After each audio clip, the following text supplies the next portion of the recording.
कहती है कि मंदिर की दीवारों के पीछे भगवान पत्थर के हैं, लेकिन एक भक्त का मन पूछता है, क्या जगन्नाथ जी मेरे इस छोटे से नारियल को अपने हाथों से स्वीकार करेंगे? दोस्तों, क्या आपने कभी सोचा है कि जिस जगन्नाथ मंदिर में बड़े बड़े राजा महाराजा झुकते हैं, वहां एक गरीब और निचली जाति के भक्त की भेंट स्वयं प्रभु ने हाथ निकालकर स्वीकार की थी? पुरी के इतिहास में भक्त दासिया बौरी की कहानी सबसे ज्यादा इमोशनल है।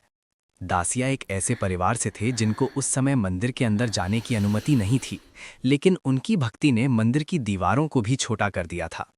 दासिया बौरी पुरी से थोड़ा दूर एक छोटे से गांव में रहते थे। वो पेशे से एक बुनकर यानी वीवर थे। वो कभी मंदिर नहीं गए थे क्योंकि उस जमाने में उन्हें अछूत माना जाता था, लेकिन उनका मन हमेशा नीलाचल धाम यानी पुरी में ही लगा रहता था। एक बार उनके गांव का एक ब्राह्मण पुरी जा रहा था। दासिया के पास देने के लिए कुछ नहीं था, बस उनके आंगन में एक नारियल का पेड़ था। उन्होंने एक बड़ा ही सुंदर नारियल तोड़ा और उस ब्राह्मण को देते हुए कहा, पंडित जी, ये नारियल प्रभु जगन्नाथ को दे देना, लेकिन एक शर्त है, अगर वो इसे अपने हाथों से स्वीकार करें तभी देना, वरना इसे वापस ले आना।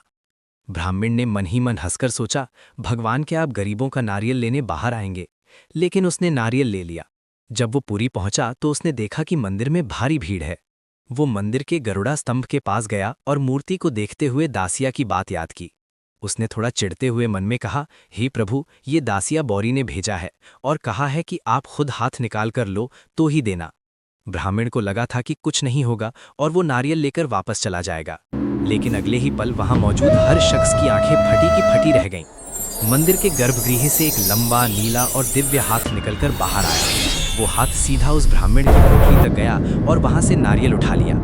पूरा मंदिर जय जगन्नाथ के नारों से गूंज उठा। ब्राह्मण का घमंड चूर चूर हो गया। उसे समझ आ गया कि मंदिर के अंदर बैठा भगवान किसी पंडित या राजा का नहीं, बल्कि उस सच्चे भक्त दासिया का है जो मंदिर के बाहर खड़ा है। जब वो ब्राह्मण वापस गांव गया तो वो दासिया के पैरों में गिर गया। उसने रोते हुए बताया कि कैसे जगन्नाथ जी ने उनका नारियल लिया। दासिया की आंखों से आंसू बहने लगे। उन्हें मंदिर जाने की जरूरत नहीं पड़ी, क्योंकि उनकी भक्ति ने भगवान को ही उनके पास पहुंचा दिया था। दोस्तों, दासिया बौरी की ये कहानी हमें सिखाती है कि भगवान को पाने के लिए किसी ऊंची जाति या धन की जरूरत नहीं होती, बस एक साफ मन और सच्चा प्रेम काफी है।